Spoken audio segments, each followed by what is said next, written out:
జీవితంలో జరుగుతున్నటువంటి దేవుని అద్భుత కార్యం, దేవుని ప్రావిడెన్షియల్ కేర్ అంటారు దీన్ని.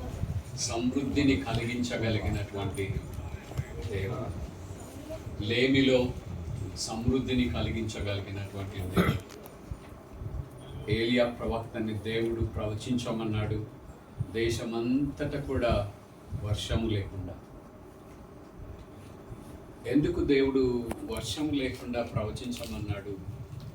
వర్షం లేకుండా పోవడం ఎంతో కష్టం. పక్షులకు, ప్రాణులకు, మనుషులకు త్రాగునీరు లేకుండా, వర్షం లేకుండా ఒక కఠినమైన పరిస్థితి గుండా దేశం నడిచి వెళ్తున్నటువంటి సందర్భం. దానికి అంతటికీ కారణం యెజబెలు రాణి, ఆమెతో కూడా తెచ్చుకున్నటువంటి అష్టారోతు బయలు దేవతలు, వాటి వైపు ప్రజలందరూ ఆకర్షించబడ్డం, అది దేవుడికి మనస్సు నొప్పి కలిగించడం. ఆ పరిస్థితులలో ప్రవక్తని ప్రవచించమని, ఆ ప్రవచనము ప్రవక్త కూడా అఫెక్ట్ అయి ఆయన కరువులో ఉన్నటువంటి కాంటెక్స్ట్.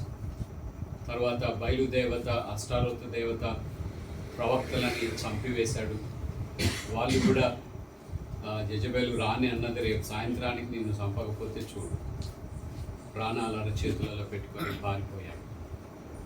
ఇది కాంటెక్స్ట్. ఈ కాంటెక్స్లో దేవుడు ఒక ఆశ్చర్యకరమైన కార్యాన్ని జరిగిస్తున్నాడు.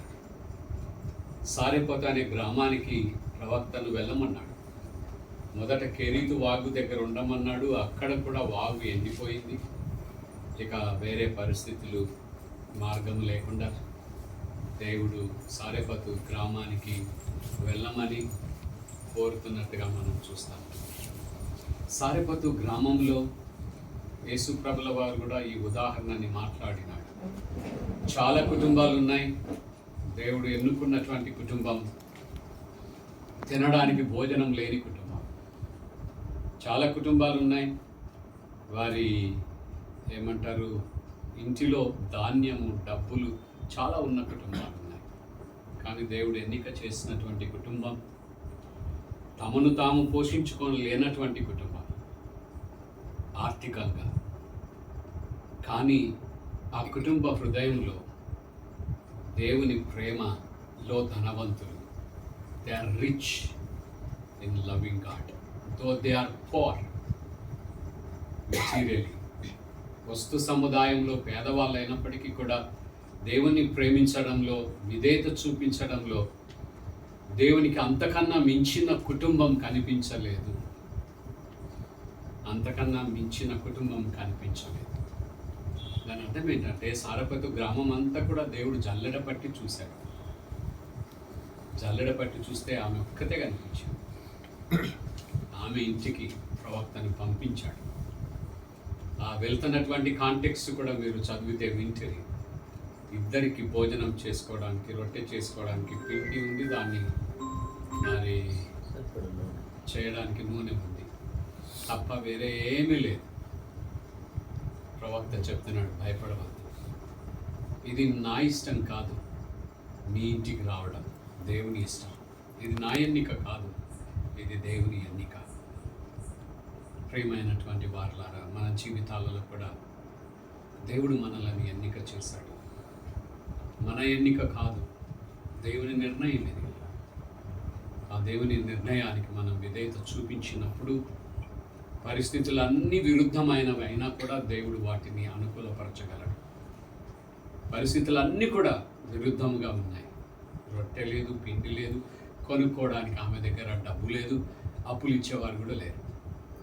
కానీ భయపడవద్దు, దేవుడి మాటకు విధేయత చూపించమనేది దేవుని ఆజ్ఞ. ఆమె విధేయత చూపించింది, రొట్టె చేసుకొని వచ్చి ఇచ్చింది. వస్తానుండయ్యా అని ఇంటికి వెళ్ళిపోయి ఆమె రాకుండా ఉండిండొచ్చు, ప్రవక్త దగ్గరికి రాకుండానే ఉండిండొచ్చు. కానీ అలా చేయలేదు, వచ్చింది రొట్టె తీసుకొని. దేవుడు ప్రవక్తను ఆ ఇంటికి వెళ్ళమన్నాడు. కరువు అయిపోయేంత వరకు కూడా ఆ ఇంటిలో అద్భుతం జరుగుతూ ఉన్నది. పరలోకం నుండి ఆయిల్ ట్యాంక్ కనెక్షన్ ఇంటికి ఇచ్చినారు. పరలోకం నుండి పిండి పంపబడుతూ ఉన్నది. దేవుని అద్భుత కార్యాలు. వారు ఎన్ని రోజులు తింటున్నా కూడా అయిపోని సమృద్ధిని దేవుడు కలుగ చేయగలడు. ఇశ్రాయేల్ ప్రజల విశ్వాస జీవితంలో వారు అరణ్యంలో మన్నాను తిన్నారు. ఇక్కడ ఈ కుటుంబం పరలోకపు ఆహారాన్ని తింటూ ఉన్నారు. దేవుని ప్రియమైనటువంటి కుటుంబ వారులారా, మన కుటుంబంలో జరిగే అద్భుతం మనొక్కరికే కాదు, సమాజంలో అందరికీ కూడా ఆ దీవెనలు వెళ్ళిపోతాయి. ఆ దీవెనలను పంచి ఇచ్చే వారంగా దేవుడు మనల్ని వాడుకుంటాడు. అలా వాడుకొనడానికి ఈ ప్రియ కుటుంబాన్ని దేవుడు దీవించాలని, మరి వృద్ధాప్యంలో ఉన్నటువంటి తల్లిదండ్రులు, వారిని ఎంతో ప్రేమగా చూసుకుంటున్నటువంటి కుమారులు, కోడన్లు, మనమరాండ్రు, మనమనులు దేవుని దీవెనలతో నింపబడాలని, మరి ఇంతమంది గురువుల ఒక ఇంటికి రావడం చాలా అరుదు.